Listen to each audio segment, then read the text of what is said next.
दोस्तों नमस्कार।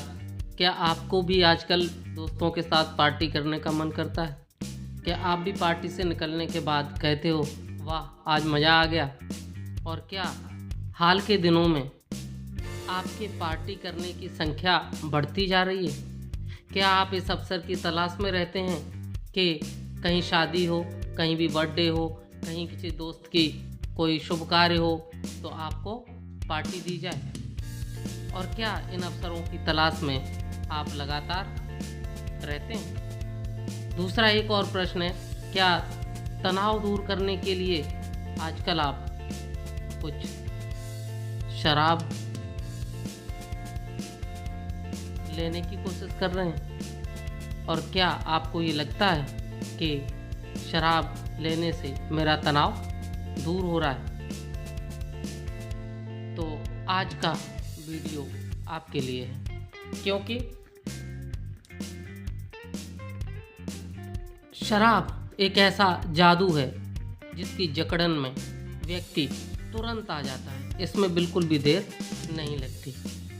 चाहे पीयर प्रेशर हो, मतलब दोस्तों का दबाव हो, या फिर कुछ तनाव दूर करने का एक तरीका हो, या फिर शौक में लिया गया एक पहला पैग ही क्यों ना हो, शराब वाकई एक ऐसा जादू है जिसकी जकड़न से व्यक्ति बच नहीं सकता। और आज मैं आपको परत दर परत इसकी बहुत सारी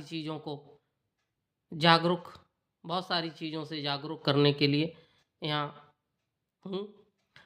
मेरा नाम है लक्ष्मीकांत मैथिल और मैं दिल्ली के शिक्षा निदेशालय में प्राचार्य हूँ।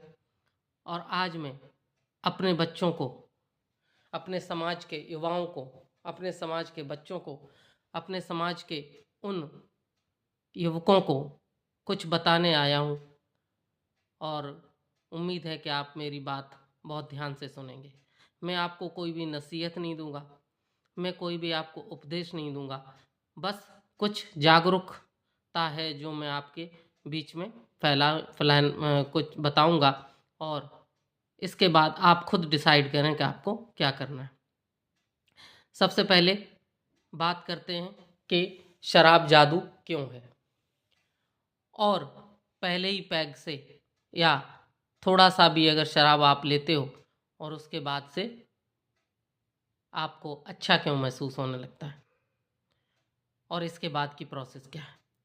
साथियों, बात यह है कि हमारे ब्रेन में, हमारे मस्तिष्क में एक ऐसा हार्मोन सीक्रेट होता है, एक ऐसा हार्मोन स्रावित होता है जो हमें खुशी प्रदान करता है। और उस हार्मोन का नाम है डोपामाइन। जो डोपामाइन है वो जब मस्तिष्क में रिलीज होता है तभी आपको खुशी मिलती है। और ये डोपामाइन बहुत सारी चीज़ों से रिलीज हो सकता है, जैसे कि स्पोर्ट्स से, मतलब खेल कूद से। जब आप कोई भी गेम खेलते हो अपना पसंदीदा, तो आपको बहुत खुशी मिलती है। कुछ लोगों को पुस्तकें पढ़ने से भी डोपामाइन रिलीज होता है। अच्छी पुस्तकें, इंटरेस्टिंग पुस्तकें पढ़ने से डोपामाइन रिलीज होता है। कुछ को टीवी देखने से भी हो सकता है। कुछ को संगीत सुनने और बजाने से या उसको खुद प्ले करने से डोपामाइन रिलीज होता है। तो ये सारे तरीके हैं जिनसे डोपामाइन रिलीज होता है।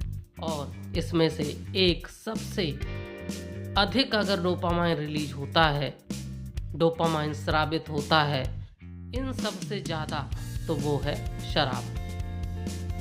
शराब की थोड़ी सी मात्रा से भी बहुत सारा डोपामाइन ब्रेन में निकलता है। और मैं अगर ये कहूँ कि डोपामाइन का विस्फोट होता है शराब से, तो ये कोई अतिशयोक्ति नहीं होगी, ये कोई बढ़ा चढ़ाकर कोई बात नहीं होगी, बल्कि ये हकीकत। तो चाहे आप दोस्तों के दबाव में ले रहे हो, चाहे आप शौकिया तौर पे ले रहे हो, चाहे आप किसी तनाव को दूर करने के लिए ले रहे हो, तो डोपामाइन जब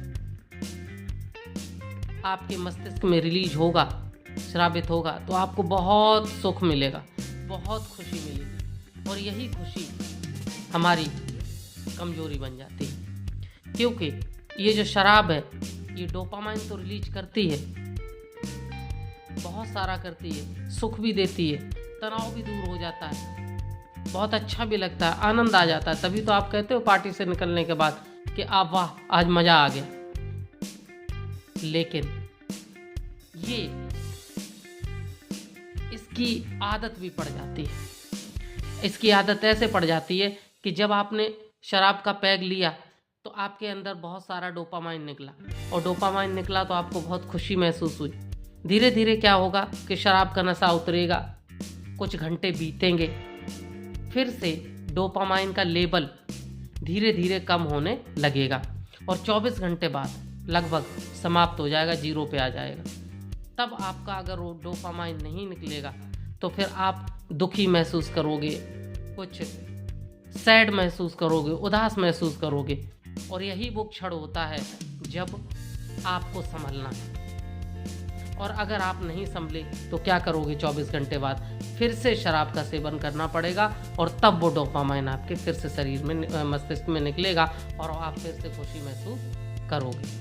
तो ये तो एक चक्र हो गया कि 24 घंटे बाद डोपामाइन कम होगा, फिर आप शराब पियोगे, डोपामाइन निकलेगा, खुशी महसूस करोगे, सुख महसूस करोगे, और फिर से आप तरोताज़ा हो जाओगे और कहोगे वाह मज़ा आ गया। तो ये जादू है शराब में कि ये आपको जकड़ लेगी और ये चक्र चलता रहेगा, और जब ये चक्र चलेगा तो धीरे धीरे आप शराब के लती हो जाओगे, आदी हो जाओगे।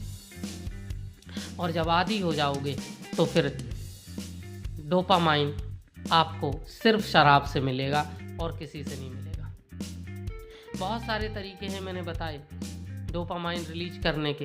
ये आपके हाथ में है कि आप डोपामाइन इन सब कामों से अपने अंदर स्रावित करवाना चाहते हो या शराब से करवाना चाहते हो। और शराब से अगर करवाओगे तो उसके परिणाम बहुत घातक होंगे। आप एक तो सबसे बड़ी है आर्थिक स्थिति आपकी बहुत डमाडोल हो जाएगी, क्योंकि शराब की कोई कीमत नहीं होती। शुरुआत में जिसके पास पैसा कम है वो बहुत सस्ती दारू पीता है, इसके बाद अगर उसके पास बहुत ज़्यादा पैसा है तो ब्रांडेड पीता है। 1000 की बोतल आती है, 2000 की आती है। मैं तो सुन के आश्चर्यचकित रह गया, मुझे पता चला कि 1000 की तो छोड़िए, लाख रुपए की भी बोतल आती है, 2 लाख की भी आती है। हो सकता है भाई मैंने जहाँ तक सुना है वो 2 लाख तक ही हो सकता है 5 लाख की भी आती हो, 10 लाख की भी आती हो। तो इसका कोई भी कीमत नहीं है। जैसा आपके पास पैसा है वैसे आपके पास उपलब्धता इस शराब की होगी, और नतीजा ये होगा चाहे आप कितने भी पैसे वाले हों, धीरे धीरे गरीब होते चले जाएं। आपके जिस उद्देश्य के साथ इस दुनिया में आए हो, अपने बच्चों की परवरिश के लिए, ताकि आपका जो अंश है, मतलब इस प्रकृति में आने का जो उद्देश्य है कि आप यहाँ पर अपना अंश छोड़कर जाएं, और अंश छोड़कर जाएं वो खुशहाल हो, जो बाद में बहुत अच्छा जीवन व्यतीत कर सके, और वो इस तरीके से हमारी प्रोजेनी को आगे बढ़ाते चले। उस उद्देश्य से आने का यहाँ पर जो मंतव्य है वो पूरा नहीं हो पाएगा, क्योंकि आप ऐसी हालत में छोड़ दोगे अपने फैमिली को, अपने बच्चों को, कि वो प्रोजेनी तो क्या बेचारे 2 जून के रोटी उनके लिए नसीब हो जाए तो भी ये बहुत बड़ी बात है। तो ये तो परिणाम हुआ। फिर जब ये आप हैबिचुअल हो जाते हो इसके, तो क्या होता है कि हमारे लीवर पर डायरेक्ट अटैक होता है। एक्चुअली होता क्या है कि जो अल्कोहल है यानी शराब है, इसका जो मेटाबॉलिज्म है वो लीवर में होता है जाकर, और धीरे धीरे लीवर के पास इतनी पावर, पहले तो खूब पावर होती है, इसको डिटॉक्सिफाई करता रहता है, मतलब इसके जो टॉक्सिसिटी है यानी जहरीलापन है इसको ख़त्म करता रहता है। लेकिन बेचारे की उसकी भी एक सीमा है। धीरे धीरे जब वो कमज़ोर पड़ने लगता है, शराब ज़्यादा होने लगती है या फिर रेगुलर होने लगती है, रोज़ ही होने लगती है, चाहे भले ही कम मात्रा में हो लेकिन रोज़ होने लगती है, तो वो भी जवाब दे देता है। लीवर कहता है कि अब मेरे से नहीं हो पाएगा, और उसमें फैटी लीवर, सूजन, डैमेज होना, बहुत सारे, बल्कि हेपेटाइटिस भी हो जाती है इस चक्कर में। और धीरे धीरे जो व्यक्ति है वो अस्वस्थ तो होता ही है, बीमार तो होता ही है, और कुछ ही सालों में वो चल बसता है और छोड़ जाता है अपने पीछे बहुत लोगों का दर्द, अपनी पत्नी का दर्द, अपने माँ बाप का दर्द, अपने भाइयों का दर्द और अपने बच्चों का दर्द। तो आज मैं आपसे पूछता हूँ, क्या डोपामाइन शराब से ही लेना जरूरी है? फिर हम लोग ये भी एक मतलब बहाना कह लीजिए या कोई लॉजिक कह लीजिए कि देते हैं कि मेरे पास बहुत गम है, मेरे पास बहुत तनाव है, इसलिए मैंने ये शराब शुरू की। अरे भाई, आप तनाव है तो ठीक है, लेकिन तनाव शराब से कुछ देर के लिए, 24 घंटे के लिए तो दूर हो सकता है, लेकिन क्या ज़िंदगी भर के लिए तनाव दूर हो जाएगा? नहीं।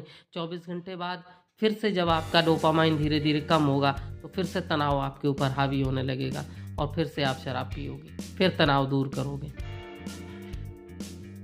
तो इस तनाव को दूर करने में आप अपनी फैमिली वालों को भी तनाव दे रहे हो, लीवर को भी तनाव दे रहे हो, अपने शरीर को भी तनाव दे रहे हो। तो क्यों न उस तनाव को दूर करने का कोई ऐसा स्थायी समाधान ढूंढा जाए। अगर आपके पास आर्थिक तंगी है तो और मेहनत की जाए, कुछ और तरीके निकाले जाएं पैसे कमाने के, ताकि आपकी आर्थिक तंगी दूर हो सके। अगर कोई और भी तनाव है किसी प्रकार का तो उसको दूर किया जाए। लेकिन ये तो सही नहीं है कि आप एक तनाव दूर करने के चक्कर में बहुत सारे तनाव अपने जीवन में ले आए, और ऐसा तनाव जो आपको परमानेंटली ख़त्म कर दे, आपके परिवार को ख़त्म कर दे, आपको परिवार को गरीबी में ढकेल दे। तो मैं अपने समाज के सभी युवाओं से, सभी साथियों से, सभी बच्चों से एक ही बात कहना चाहूँगा। आज मुझे वादा करना होगा, आप सभी को आज मुझसे एक वादा करना होगा कि मैं ज़िंदगी में कभी भी पहली बार भी शराब नहीं पीऊँगा। पहली बार की मैं बात कर रहा हूँ, 2 बार 3 बार की तो मैं बात ही नहीं कर रहा हूँ। क्योंकि नशे के लिए एक सेंटेंस बोला जाता है, एक सूक्ति बोली जाती है कि शराब या कोई भी नशा पहली बार भी यूज नहीं करना चाहिए। उम्मीद है कि ये आपको वीडियो पसंद आएगा और इससे कुछ सीख मिलेगी। बहुत बहुत धन्यवाद। जय हिंद, जय भारत, जय मैथिल।